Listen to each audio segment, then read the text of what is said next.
Capricorn Rising, this is your Venus Retrograde Tarot Scope. This Venus Retrograde is starting out in your 4th house of home, foundations, and parents.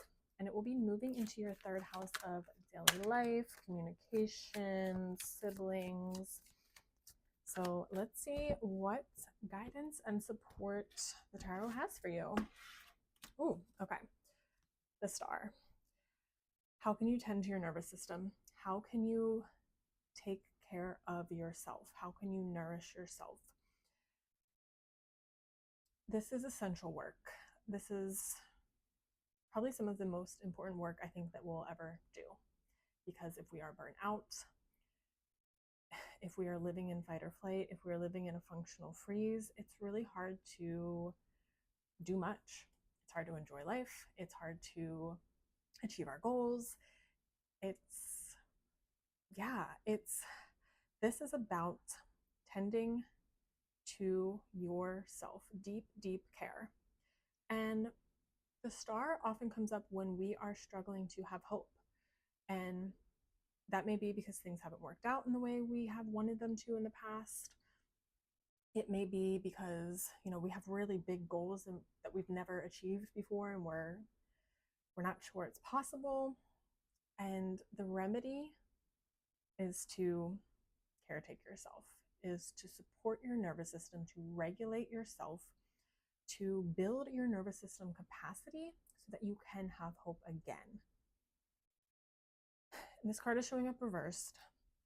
So the way I read reversals is that sometimes there's a resistance. There can be a resistance to doing that work of caretaking ourselves and regulating our nervous systems. I know personally, and for me, living in a functional freeze, when I'm in that fight or flight, it gives me the energy to go and get things done, right? So sometimes we feel like we need that, or we get addicted to that energy. We get addicted to that rush because we need it. But to really make things sustainable, to look at the bigger picture, to look at your long-term health, to look at your long-term goals, you need to tend to your nervous system. You need to take care of yourself. And this is going to help with your mindset, because when the 5 of Pentacles shows up, it's often that we tell ourselves a story that things aren't going to work out. Things aren't going to work out the way that we want. And it can be, this is like the scarcity mindset card. But the truth is that it's most often when this card shows up, it's not that things aren't going to work out. It's that we need to fix our mindset. It's our mind. And the story that our mind is telling us is preventing us from taking action to get to where we want to go. These people look like they need food, shelter. They look cold, and potentially everything is like right here, but they don't see it because they're so focused on what they're so focused on things potentially not working out. If we look at the imagery of this card, we see that these 2 people here need food, maybe clothes, or they need shelter. They look cold. And potentially what they need is right here, inside. But they don't see that possibility because they're so focused on, being cold, being focused on things not working out, not getting what they need. So this card also represents the possibility of things working out for us in a way that we never would have imagined, but we have to pull ourselves out of that story. And this action may be that nervous system regulation.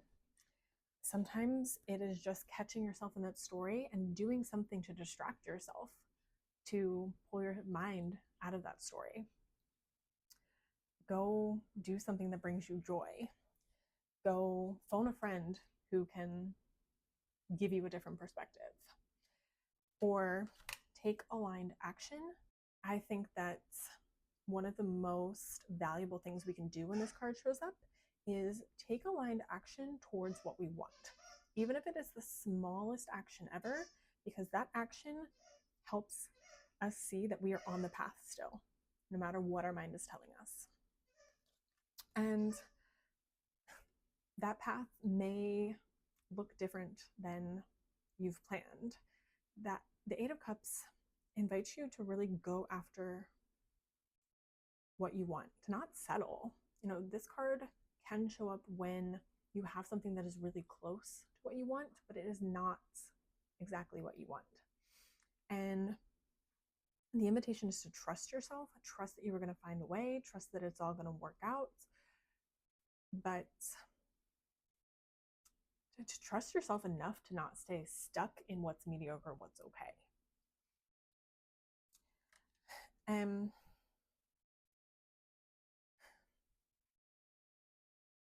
a part of this is really developing your relationship with your mind. The twos help expand our connection with ourself. And with the Two of Swords, it's about taking that time to go internal, to shut out the outside world, to take time away from the influence of other people's beliefs, thoughts, feelings, and get clear on, what do you think? What do you believe? What is aligned for you? What is your intuition telling you? And don't resist that. Even if you feel more comfortable, more stable getting input, getting support from other people, make sure that you keep checking in with yourself. Make sure that you keep prioritizing your relationship with yourself, whether that is through meditation, journaling, just taking a walk alone in the quiet, something that helps you connect with yourself. Because that self-connection in this Two of Swords is going to really help you do this energy of the star, do the work of the energy of the star, of supporting yourself, of getting out of the story. This Two of Swords energy is going to help you realize that that's not a thought that serves you.